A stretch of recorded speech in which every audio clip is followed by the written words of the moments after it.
Let me start with what sounds like a really simple question. What is it that you want? Not what you think you should want, not what your partner wants, not what your family, culture, or society has taught you to want, but what is it that you actually want? For a lot of us, that can be a surprisingly difficult question to answer. We may be really good at knowing what other people need from us. We may know what we're supposed to do. We may know what makes our partners happy. But when someone asks us, what do you want? We freeze. We don't know. Or maybe we instantly start wondering whether that what we want is okay. And that's what I want to talk about today, our core desires. When I talk about core desires, I'm talking about something deeper than simply wanting a particular thing. A desire might be, I want my partner to initiate sex more often. I want more affection. I want more time together. I want more independence. But underneath those wants, there's often something deeper. Maybe underneath wanting your partner to initiate sex is a desire to feel wanted. Underneath wanting more affection might be a desire to feel loved or reassured. Underneath wanting more time together might be a desire to feel important or connected. And underneath wanting more independence might be a desire to feel free. Those deeper experiences are our core desires. They help us understand not just what we want, but why it matters to us. And I want to make something really clear here. When we hear the word desire, especially when we're talking about intimacy, we often immediately think about sex. Sexual desire is certainly part of this conversation, but our core desires are much bigger than sex.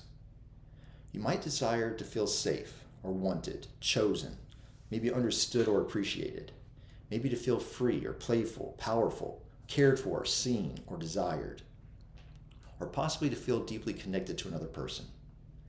These desires can show up in our friendships, our romantic relationships, our sexuality, our careers, and even in the relationships we have with ourselves. And sometimes we spend years pursuing something without realizing that we're actually trying to experience it underneath it. One of the reasons I place core desires here in the Embodied Intimacy framework is because everything we've explored up to this point affects our ability to recognize desire. We've talked about embodiment, disconnection, the nervous system. We talked about emotional safety, attachment, trauma, and shame. All of these things can influence what we allow ourselves to want. If you spent years taking care of everyone else, you may have learned to ignore your own desires. If expressing what you wanted caused conflict in the past, you may have learned that it's safer not to ask. If you've experienced rejection, you may have learned to stop reaching out for what you want. And if you've been taught that certain desires are selfish or inappropriate, unrealistic, or shameful, you may have learned to suppress them before even consciously recognizing them. Eventually, the question, what do I want, can become really difficult to answer. There's another distinction that I think is really important. Having a desire doesn't mean someone else is obligated to fulfill it. You are allowed to want something. Your partner is also allowed to have their own wants, needs, boundaries, and desires. Discovering our desires isn't about demanding that other people satisfy them. It's about becoming honest with ourselves. Because once we can recognize this is something I really want, then we can become curious about it. We can communicate it, explore it, decide what it means. And in a relationship, we can talk about whether there are ways to honor both people's desires. That's very different from believing if you love me, you should give me what I want. Desire gives us information. It doesn't give us entitlement. Here's something else that can happen in relationships. We can become attached to one particular way of keeping a deeper desire met. For example, you might say, I need you to text me through the day. Maybe texting isn't actually the core desire. Maybe the deeper desire is I want to feel remembered, or I need us to have sex more often. Maybe underneath that is I want to feel desired by you, or you never spend enough time with me. Maybe underneath that frustration is I want to feel important to you. When we understand the deeper desire, suddenly there may be more than one way to respond to it, and that can completely change a conversation. Instead of arguing about the behavior, we can begin talking about the experience we're longing for. So how do we begin figuring out what our core desires actually are? One place to start is simply by becoming curious. When you notice yourself strongly wanting something, ask, if I had this, how would I feel?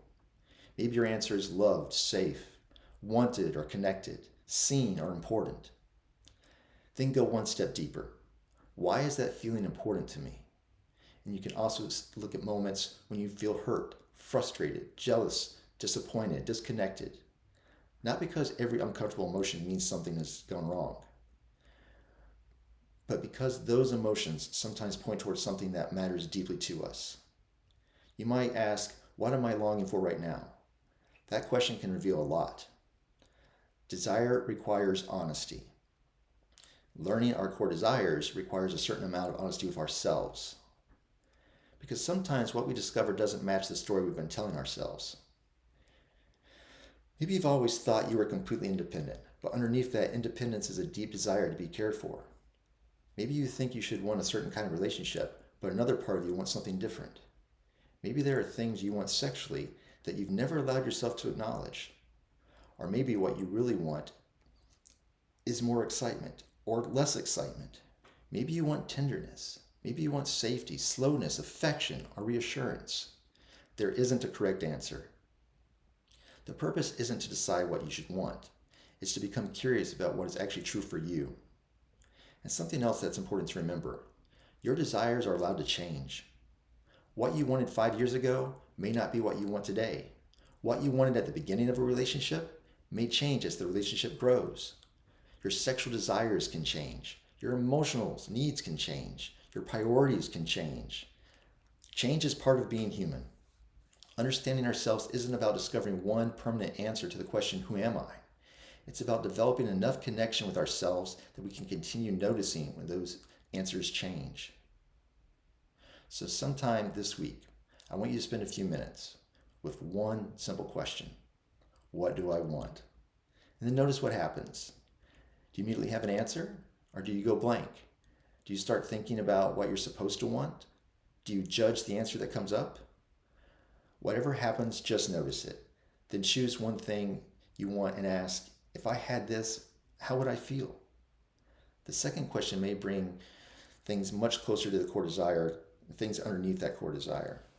The first phase of the Embodied Intimacy framework was about reconnecting with yourself and beginning to understand why you would respond the way you did. Now we begin phase 2, reconnecting with your authentic self. And one of the first steps in that process is giving yourself permission to ask, what do I truly want and need? You don't have to act on every desire. You don't have to justify every desire. And another person doesn't have to fulfill that every desire for you. But I believe there is some tremendous value in becoming honest enough with yourself to know what's there. Because it's difficult to create relationships, intimacy, or a life that feels authentic when you're disconnected from what you actually want. I'm Chris Hughes, a sex and relationship coach. If you're curious about your own core desires, or you're finding it difficult to identify or communicate what you want in your relationships or intimacy, this is something we can explore together. I invite you to schedule a free 20-minute discovery call through my website, chrishughescoaching.com. In the next video, we'll continue phase 2 of the Embodied Intimacy framework by exploring self-trust, because recognizing what you want is one thing, learning to trust yourself enough to honor it is another.